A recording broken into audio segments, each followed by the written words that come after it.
श्री भक्तमाल में भगवान जी की माया को जीत लेने वाले भक्त श्री निमि जी। ये महाराज इक्ष्वाकु के पुत्र थे और महर्षि गौतम के आश्रम के समीप वैजयंत नामक नगर बसा करके वहाँ का राज्य करते थे।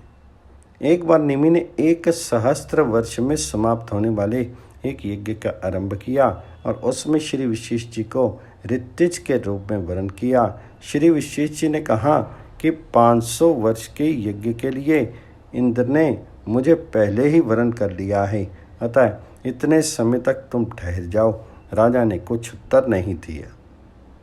इस विशेष जी ने यह समझकर कि राजा ने उनका कथन स्वीकार कर लिया है, इंद्र का यज्ञ कराने चले गए।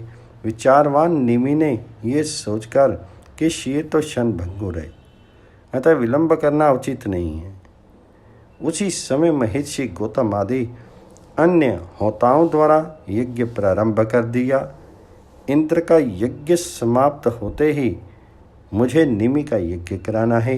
इस विचार से विशेष जी तुरंत ही आ गए। राजा उस समय सो रहे थे।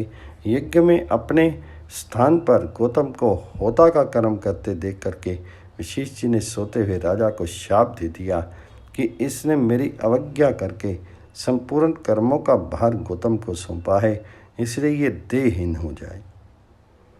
विशेष जी ने शाप दिया है, ये जानकर के राजा निमि ने भी उनको शाप दे दिया कि गुरु ने मुझसे बिना बातचीत किए अज्ञानतापूर्वक मुझे सोए हुए को शाप दिया है, इसलिए उनकी भी देह नष्ट हो जाएगी। इस प्रकार शाप देकर के राजा ने शीर छोड़ दिया। महर्षि गौतम आदि ने निमि के शीर को तेल आदि में रख करके उसे यज्ञ की समाप्ति तक सुरक्षित रखा। यज्ञ की समाप्ति पर जब देवता लोग अपना भाग ग्रहण करने के लिए आए, तब ऋत्विज्ञों ने कहा कि यजमान को वर दीजिए। देवताओं के पूछने पर कि क्या वर चाहते हैं, निमि ने सूक्ष्म शीर के द्वारा कहा कि देह धारण करने पर उससे वियोग होने में बहुत दुख होता है, इसलिए मैं देह नहीं चाहता। समस्त प्राणियों के नेत्रों पर मेरा निवास हो। देवताओं ने यही वर दिया। तभी से लोगों की पलकें गिरने लगी। देवताओं ने आशीर्वाद दिया कि राजा निमि बिना शीर के ही प्राणियों के नेत्रों पर अपनी इच्छा के अनुसार निवास करें। वे वहाँ रह करके सूक्ष्म शरीर से भगवान जी का चिंतन करते रहें। पलक उठने और गिरने से उनके अस्तित्व का पता चलता रहेगा। इसके बाद महर्षियों ने यह सोचकर कि राजा के न रहने पर लोगों में अराजकता फैल जाएगी, निमि के शीर का मंथन किया। उस मंथन को एक कुमार उत्पन्न हुआ।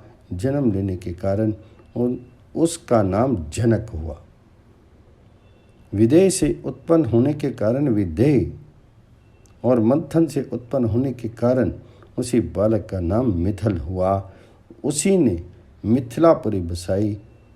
यथा जन्मना जनका स अभूत विदेहस्तु विदेहज मिथिलो मथना जातो मिथिला ये निर्मिता। इस वंश के सभी राजा आत्म विश्रास्यसी अर्थात ब्रह्मनिष्ठ होते आए हैं। मुनियों के आशीर्वाद से ये वंश सदा से योगी, ज्ञानी और भक्त रहा है। इसी कुल में श्री शीरध्वज जनक के यहाँ आदि शक्ति श्री सीता जी ने अवतार लिया था।